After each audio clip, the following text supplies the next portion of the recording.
So இந்த வீடியோவில் நம்ம என்ன பார்க்க போகிறோம் அப்படின்னா கிளாசிக்கல் மெக்கானிக்ஸில் principle of virtual work and DLMs principle வந்து இந்த வீடியோவில் பார்க்க போகிறோம்.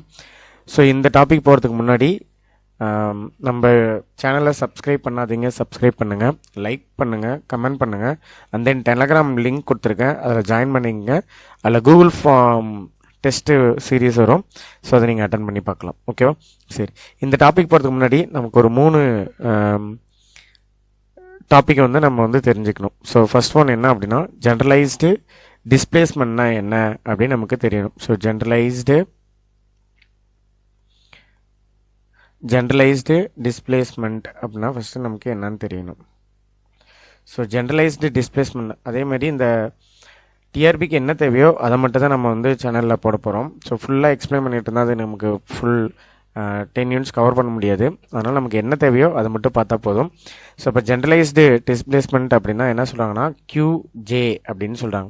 அப்போ QJ அப்படிங்கிறது என்னதுன்னா நம்ம இந்த இடத்துல ஃபார் எக்ஸாம்பிள் ஒய் அப்படின்னு எடுத்திருக்கோம். அதாவது QJ அப்படிங்கிறது எதை ரெப்ரசன்ட் பண்ணுது, ஜென்ரலைஸ்டு டிஸ்பிளேஸ்மெண்ட் இது ரெப்ரசன்ட் பண்ணுது. ஃபார் எக்ஸாம்பிள் ஒரு ஆப்ஜெக்ட் இருக்குது அப்படின்னா அது டிஸ்பிளேஸ்மெண்ட் ஆகிறது அது ஏதோ ஒரு பர்டிகுலர் XYZ ஏதோ டைரெக்ஷனில் தான் நமக்கு வந்து டிஸ்பிளேஸ்மெண்ட் ஆகும். அதனால தான் ஒய் அப்படின்னு எடுத்திருக்கோம்.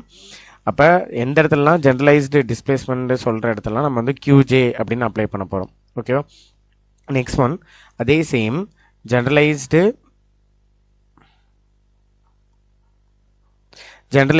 வெலாசிட்டி அப்படின்னு நமக்கு தெரியணும். ஸோ அப்போ ஜென்ரலைஸ்டு வெலாசிட்டி அப்படின்னா QJ டாட் அப்படின்னு, அதாவது Q.J அப்படின்னு சொல்லுவாங்க. Q.J அப்படின்னா நமக்கு டிஸ்பிளேஸ்மெண்ட் அப்படிங்கிறது rate of change of displacement தான் வெலாசிட்டி அப்படின்னு சொல்லுவோம். அப்போ இது எப்படி எழுதலாம், dy/dt அப்படின்னு எழுதலாமா?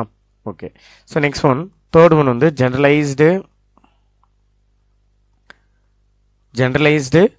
ஆக்சலரேஷன். ஸோ அடுத்து நம்ம பார்க்குறது ஜென்ரலைஸ்டு ஆக்சலரேஷன்னா என்ன அப்படின்னா the rate of change of velocity is called acceleration அப்படின்னு தெரியும். அப்போ Q.J equal d squared y divide by dt squared அப்படிங்கிறது தான் இது. ஸோ இது மூணுமே ரொம்ப இம்பார்ட்டன்ட். அதாவது கிளாசிக்கல் மெக்கானிக்ஸை படிக்கணும் அப்படின்னா இது எல்லா இடத்துலையும் வரும். அப்போ நம்ம இது என்னன்னு தெரிஞ்சுக்கணும். இல்லைன்னா QJ அப்படிங்கிறது என்னது, நமக்கு ஜென்ரலைஸ்டு டிஸ்பிளேஸ்மெண்ட். அடுத்து Q.J அப்படிங்கிறது ஜென்ரலைஸ்டு வெலாசிட்டி. அடுத்து Q.J அப்படிங்கிறது என்ன அப்படின்னா நமக்கு ஆக்சலரேஷன் அப்படின்னு அர்த்தம். ஓகேவா? சரி, இப்போ இது கிளியர் ஆச்சா? ஸோ இப்போ நம்ம அடுத்து என்ன பார்க்க போகிறோம் அப்படின்னா இப்போ தான் நம்ம வந்து டாபிக்குள்ளேயே உள்ள போகிறோம். ஸோ பிரின்சிபல் ஒர்க்னா என்ன அப்படின்னு பார்க்க போகிறோம். For example principle of virtual work அப்படிங்கிறது விர்ச்சுவல் அப்படின்னா நமக்கு தெரியாது, கண்ணுக்கு தெரியாத நம்ம விர்ச்சுவல் அப்படின்னு சொல்லுவோம். ஸோ இப்போ நம்ம பார்க்குற டாபிக் என்ன அப்படின்னா பிரின்சிபல் ஆஃப்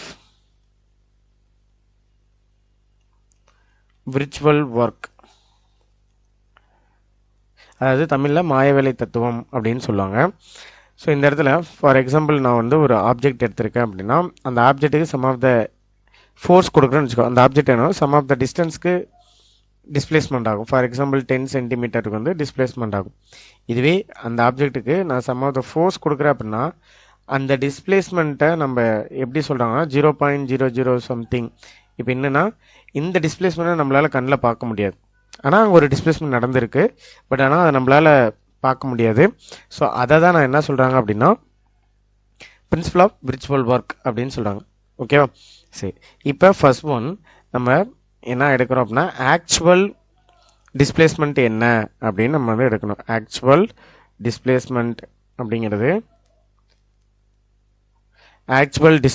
அப்படிங்கிறது என்ன அப்படின்னா DRI அப்படின்னு எடுத்துக்கலாம். ஸோ ஆக்சுவல் டிஸ்பிளேஸ்மெண்ட் அப்படிங்கிறது DRI அப்படின்னு எடுத்துக்கலாம். ஸோ அடுத்து விர்ச்சுவல் டிஸ்பிளேஸ்மெண்ட் அப்படின்னு எதை சொல்கிறாங்க அப்படின்னா விர்ச்சுவல் டிஸ்பிளேஸ்மெண்ட் அப்படின்னு எதை சொல்கிறாங்கன்னா ΔRI. ஓகேவா? ஸோ ΔRI அப்படிங்கிறது நமக்கு விர்ச்சுவல் டிஸ்பிளேஸ்மெண்ட்.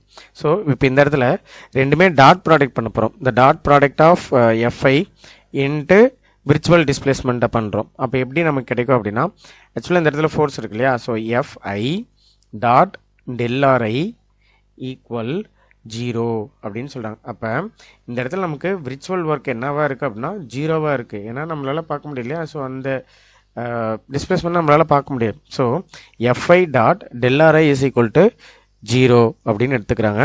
இப்போ ஓவராலாக அந்த பார்ட்டிக்கலில் எவ்வளோ இருக்குது அப்படிங்கிறது சமேஷனாக எடுத்திருக்காங்க. ஸோ எப்படி சமேஷனாக எடுப்பாங்க அப்படின்னா summation ith particle so FI summation of so இந்த இடத்துல போகிறேன்.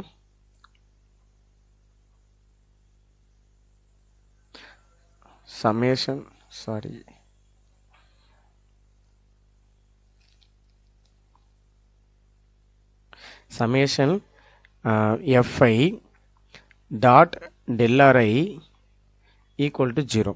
ஸோ இப்போ இந்த இடத்துல எஃப் அப்படிங்கிறது என்ன சொல்கிறாங்க அப்படின்னா ஃபோர்ஸ், அதாவது ith particle of the force. இது வந்து என்னென்னா டெல்ஆர்ஐ அப்படிங்கிறது ஆல்ரெடி தெரியும் நமக்கு விர்ச்சுவல் டிஸ்பிளேஸ்மெண்ட். ஸோ என்னென்னா இது வந்து விர்ச்சுவல் டிஸ்பிளேஸ்மெண்ட் அப்படின்னு சொல்கிறாங்க. ஸோ விர்ச்சுவல் டிஸ்பிளேஸ்மெண்ட் அப்படின்னு சொல்லுவாங்க. So summation of FI dot டெல்ஆர்ஐ equal to 0 அப்படின்னு சொல்கிறோம். இப்போ the force acting FI acting on the ith particle the sum of the actual force and constraint force. அப்போ இந்த இடத்துல எஃப் அப்படின்னு என்ன சொல்ல வராங்க அப்படின்னா ஸோ எஃப் அப்படிங்கிறது அப்ளைடு ஃபோர்ஸ் எஃப்ஐஏ ஃபோர்ஸும் கன்சைன் ஃபோர்ஸ் எஃப்ஐ அப்படிங்கிற ஃபோர்ஸும் இருக்கும் அப்படின்னு சொல்கிறாங்க. அப்போ இதை கொண்டு போய் இங்கே சப்ஸ்டிட் பண்ணோம் அப்படின்னா என்ன கிடைக்கும் நமக்கு summation of FIA plus FI bracket del R I equal to 0 அப்படின்னு கிடைக்கும். ஸோ இந்த இடத்துல என்ன சொல்லணும்னா virtual work done by the force constraint is 0. So இந்த இடத்துல இந்த டேர்ம் 0 ஆயிடுச்சு அப்படின்னா நமக்கு டோட்டலாக ஒர்க் டன் என்ன கிடைக்கும். So del W is equal to summation of I equal to 1 nth particle so FIA dot டெல்ஆர்ஐ equal to 0 அப்படின்னு சொல்கிறாங்க. ஸோ இதை தான் நம்ம என்ன சொல்கிறோம் அப்படின்னா பிரின்சிபல் ஆஃப் விர்ச்சுவல் ஒர்க் அப்படின்னு சொல்கிறோம். ஓகேவா, இந்த பிரின்சிபல் ஆஃப் விர்ச்சுவல் ஒர்க் அப்படின்னா FIA dot del R I is equal to 0 அப்படிங்கிறது பிரின்சிபல் ஆஃப் விர்ச்சுவல் ஒர்க் அப்படின்னு சொல்கிறாங்க. ஸோ ஓகேவா, ஸோ நெக்ஸ்ட் ஒன் நம்ம பார்க்குறது என்ன அப்படின்னா டிஎல்எம்ஸ் பிரின்சிபல் வந்து பார்க்க போகிறோம். ஸோ டிஎல்எம்ஸ் பிரின்சிபல் அப்படிங்கிறது the principle of virtual work is applicable of the statics of a system of particle, but it can be related to obtain a similar principle of dynamics. So DLMS principle பொறுத்த வரைக்கும் எதை base பண்ணி நம்ம அதை equate பண்ணுறாங்க அப்படின்னா principal of virtual ஒர்க்கை வச்சு அதை பேஸ் பண்ணி அந்த டிஎல்எம்எஸ் வந்து கொண்டு வராரு.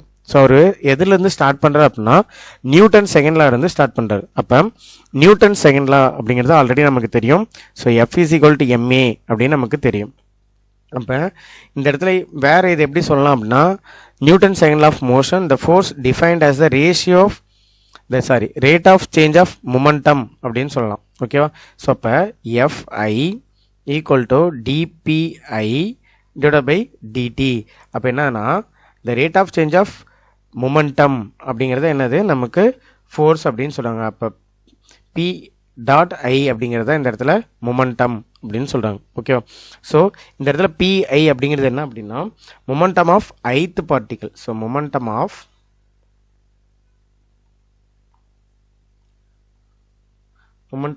ith particle. So momentum of ith particle. So இது எப்படி எழுதலாம் அப்படின்னா எஃப்ஐ இந்த பி டாட் ஐ அந்த பக்கம் எடுத்துகிட்டு வந்தால் மைனஸ் ஆயிரும். அப்போ P dot I equal to 0. இந்த இடத்துல மைனஸ் பிஐ எதை ரெப்ரசன்ட் பண்ணுதுன்னா ரிவர்ஸ்டு. ஏன்னா ஒரு பொருளை நம்ம அப்ளை பண்ண ஒரு ஃபோர்ஸ் அப்ளை பண்ணால் அதுக்கு எகென்ஸ்டாக ஒரு ஃபோர்ஸ் கிரியேட் ஆகும். ஓகேவா, அப்போ அது என்னவாக இருக்கும் மைனஸாக இருக்கும். ஸோ ரிவர்ஸ்டு எஃபெக்டிவ் ஃபோர்ஸ் அப்படின்னு சொல்கிறாங்க. So reversed effective force on ith particle. ஓகேவா, ஸோ ஆல்ரெடி நமக்கு ஒரு ஃபார்முலா தெரியும் summation of I already principle of virtual ஒர்க்கில் பார்த்துருப்போம் எஃப்ஐ டாட் டெல்ஆர்ஐ ஈக்குவல் டு 0 அப்படின்னு பார்த்துருப்போம். ஸோ அதை இங்கே சப்ஸ்டிட் பண்ணும்போது என்ன ஆகும் அப்படின்னா summation of I bracket of FI minus P dot I dot டெல்ஆர்ஐ equal to 0. ஓகேவா, ஸோ இந்த வேல்யூவை இங்கே சப்ஸ்டிட் பண்ணுறோம், இந்த ஃபார்முலாவை சப்ஸ்டிட் பண்ணுறோம்.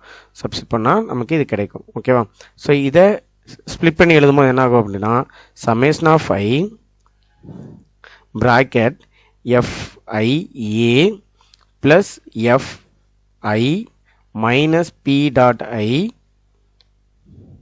Into del RI equal to 0.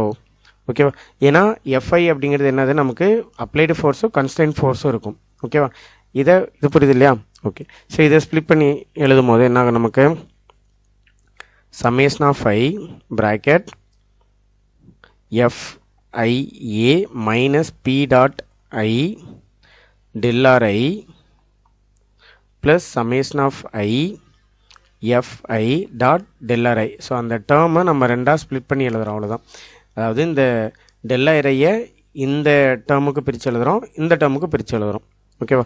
அப்போ டோட்டலாக நமக்கு இந்த டைம் கன்ஸ்டன்ட் ஃபோர்ஸ் என்னன்னு சொல்கிறாங்க அப்படின்னா இது 0 அப்படின்னு சொல்கிறாங்க.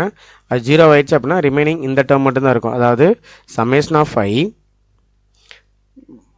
FIA minus P dot I del RI equal to 0 அப்படின்னு கிடைக்கும். ஸோ இதை தான் என்ன சொல்கிறாங்க அப்படின்னா டீலம்ஸ் பிரின்சிபல் அப்படின்னு சொல்கிறாங்க. அதாவது summation of I bracket of FI dot minus P dot I bracket del RI equal to 0. So இந்த டேர்மை நம்ம என்ன சொல்கிறோம் அப்படின்னா இதுதான் டிஎல்எம்ஸ் பிரின்சிபல் அப்படின்னு சொல்கிறோம். அப்போ டிஎல்எம்ஸ் பிரின்சிபல் என்ன சொல்லுது அப்படின்னா that TLMs principal state that the virtual work done by the effective force on dynamical system is 0. அப்போ அந்த இடத்துல effective force அப்படிங்கிறது என்னவா இருக்கும் அப்படின்னா டைனமிக்கல் சிஸ்டம்க்கு 0வா இருக்கும் அப்படின்னு சொல்கிறாங்க. ஓகேங்களா?